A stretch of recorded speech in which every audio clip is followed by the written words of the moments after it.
Hello, everybody, and thank you for tuning in to Mixed Text and Politics. Let's take a look at some early voting numbers in key areas here in Texas.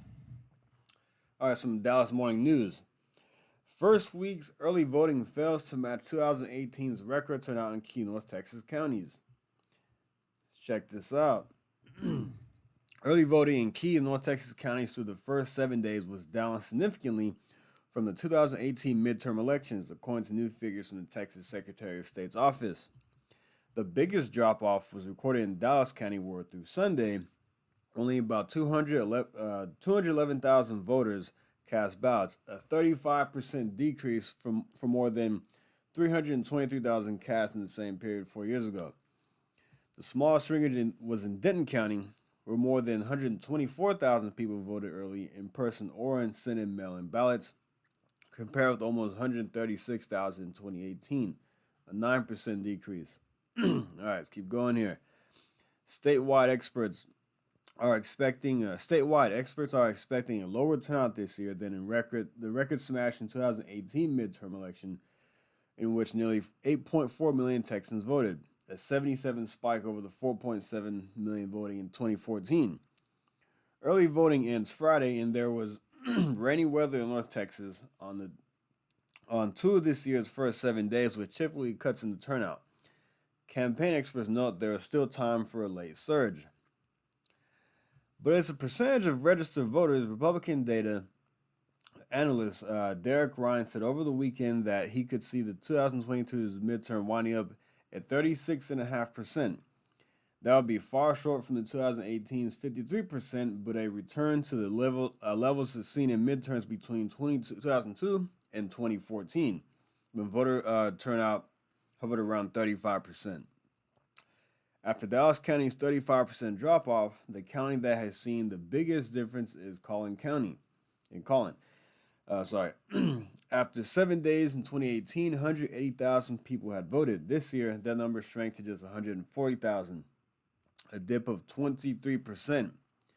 Tarrant saw a 22% decrease in turnout. 276,000 have voted in 2018 compared to 215,000 this year. I am one of those voters. The decrease had significant statewide,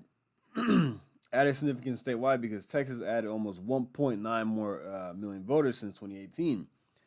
Dallas saw the fewest number of voters added, about 85,000 more, but traditionally more Republican counties surrounding Dallas added significantly more people to its voter rolls. Tarrant added about 138,000 voters, Collin 114,000, then about 109,000. If Ryan's 36.5% prediction holds, it will be the second biggest turnout since 2002.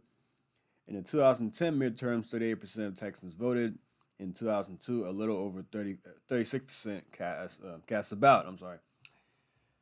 This is not good for Democrats.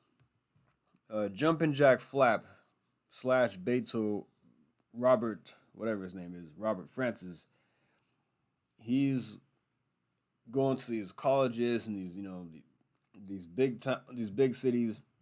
He's trying to rally up the vote with all these young people, and that's where he's targeting. He's targeting all these young people, saying all these people are not represented in the polls, even though he's getting beat in every single poll. He says, well, these people are not represented, despite him being down 9, 10, 11. And I'll have some more data coming very soon. We'll do a polling update right before the election. He's getting smashed. But anyway, he's still saying, well, these people aren't represented. And he's telling people to go out and vote early, and the numbers just don't show it. The numbers don't show that these people that he's wanting to go vote are going to the polls. He can draw a crowd at a college campus, but as of what it looks like right now, this big surge in turnout that he was expecting is not happening. Now, both Republican and Democrat Tarrant County chairs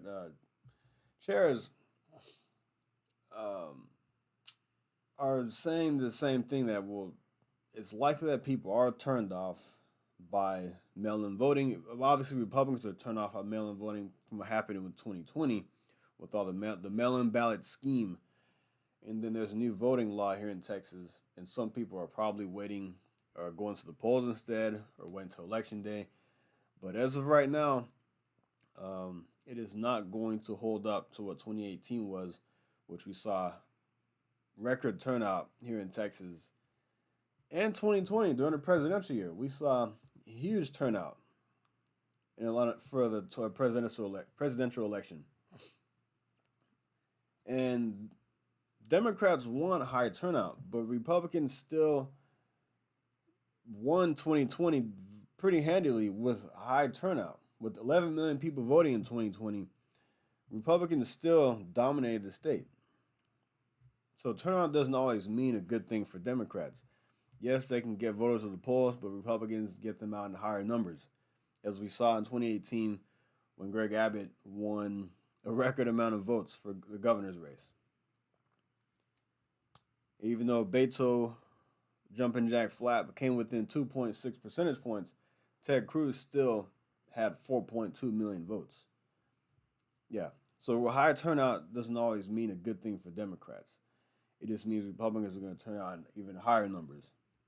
Yeah, but anyway, guys, that's it. I'm going to give an update soon on the polling data, where the governor's race stands.